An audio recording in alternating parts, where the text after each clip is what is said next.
Go.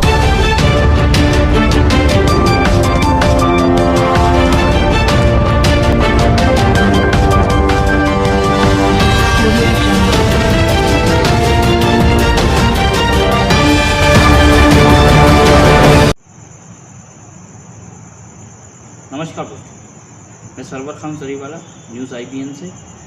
मैं आज आपको कांग्रेस और बीजेपी और हमारे देश की और भी पार्टियों के बारे में आपको बताऊंगा।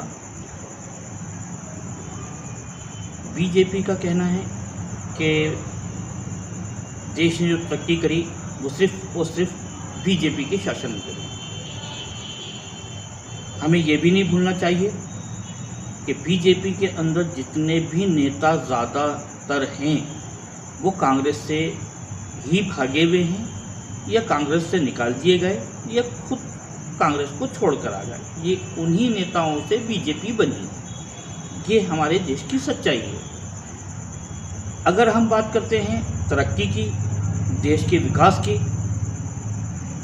तो जब हमारा देश आज़ाद हुआ था, अंग्रेज़ों की गुलामी से हमने निजात पाई थी, उस वक्त हमारे पास क्या था और हमारे देश के पास क्या था, ये पूरी दुनिया को और पूरे हमारे देश की जनता को मालूम है कि हमारे लिए हमारे पास क्या छोड़ के गए थे हमारे दुश्मन। शायद उस दौर में पंडित जवाहरलाल नेहरू जैसी शख्सियत हमारे देश में नहीं होती तो हमारा भी हाल हमारे पड़ोसी देश दुश्मन देश की तरह हमारा भी हाल होता। दुश्मन देश बोले तो पाकिस्तान जैसा आज भी पाकिस्तान के अंदर बहुत कम चीज़ें की मैन्युफैक्चरिंग होती है और बाकी ज़्यादातर विदेशों से आती है। तो शायद हमारी भी गिनती हमारे दुश्मन देश की तरह उन्हीं में होती कि हम भी आज कहीं बाहर से चीज़ें मंगा रहे होते और अपना काम चला रहे होते। लेकिन आज हमारे लिए बड़े फ़ख्र की बात है कि हमारे देश में हर चीज़ बनती है और बल्कि हम दूसरे देशों को पहुंचाते हैं। अमेरिका जैसा देश जिसे सुपर पावर कहते हैं, वो सुपर पावर देश हमारे देश के आगे फेल हो गया कोरोना में, जो उसको हमसे दवाओं की ज़रूरत पड़ी और दवाओं को लेकर इतना विवाद बढ़ा कि आज वो हमसे जंग करने पे तैयार हो गया। ये असल विवाद सिर्फ दवाओं का है। हमारे देश के प्रधानमंत्री ने दवाओं देने से मना किया, उसको दवाओं की ज़रूरत थी, बस इस चीज़ को लेकर बात आगे बढ़ती।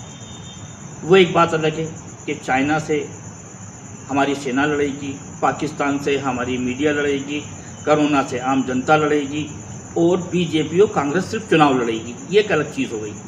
अभी बात करना है हम तरक्की की। तरक्की सबसे ज़्यादा हमारे देश ने की तो कांग्रेस ने। हमारा देश आज जिस तरह से पिछड़ रहा है वो आप पूरी दुनिया को पता है। आज हर चीज़ का निजीकरण, सबसे ज़्यादा जो हमारे यहाँ सबसे ज़्यादा जिस चीज़ से हमें फ़ायदा पहुँचता था वो रेलवे। आज जो रेलवे का निजीकरण होने जा रहा है और हो चुका है, काफ़ी स्टेशन बिक चुके हैं, काफ़ी बिकने वाले हैं। ये शिक्षा विभाग, शिक्षा का भी निजीकरण हो रहा है। हर चीज़ का निजीकरण होता जा रहा है और हम एक दिन वो आएगा कि हम खुद एक निजी प्रॉपर्टी बन के रह जाएंगे। शायद वो दिन भी दूर नहीं है। आज हर चीज़ BSNL इतना पीछे हो गया है कि जिसकी मतलब किसी ने सोचा भी नहीं था। BSNL के हालात इतने ख़राब हो गए।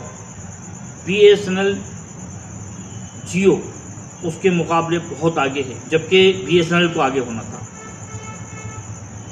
एक सरकारी कंपनी फेल हो गई, एक प्राइवेट जियो जैसी कंपनी बहुत आगे निकल गई। उसके बाद में आइडिया, एयरटेल, जो भी कंपनियां हैं वो सब आगे हैं। BSNL सबसे पीछे है क्योंकि BSNL ने सबसे पहले बेरोज़गारी की दुनिया में सबसे बड़ा कदम रखा। एक साथ एक दिन एक तारीख में 80,000 लोग एक साथ रिटायर हुए। क्या उन 80,000 लोगों के बदले में किसी को रोज़गार मिला? नहीं।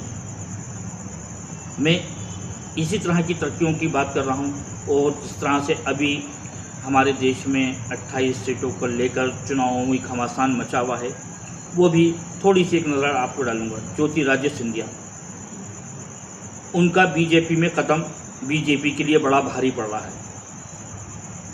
ये कह लो कि जैसे कोई नई नवेली बहू आती है और उसके घर में कुछ हो जाता है तो बहू जिम्मेदार हो जाती है कि बहू के ऐसे कदम आए कि हमारा घर बर्बाद हो गया। तो कहीं ना कहीं बीजेपी में सिंधिया जी के कदम जो हैं अच्छे नहीं पड़े, जिसकी वजह से बीजेपी में बड़ा घमासान मचा हुआ है। कब क्या हो ये तो भगवान ही समझ सकता है। और अभी पूरी बीजेपी और पूरा देश सिर्फ भगवान भरोसे चल रहा है। मैं सरवर खान जरीवाला, IB न्यूज़ 2026। जय हिंद। देश दुनिया की हर छोटी बड़ी खबर देखने के लिए हमारे चैनल न्यूज IBN 2020 को सब्सक्राइब करें और बेल आइकन दबाएं, जिससे आपको हर खबर समय से मिलती रहे। अधिक जानकारी के लिए संपर्क करें। Contact number 8770043332।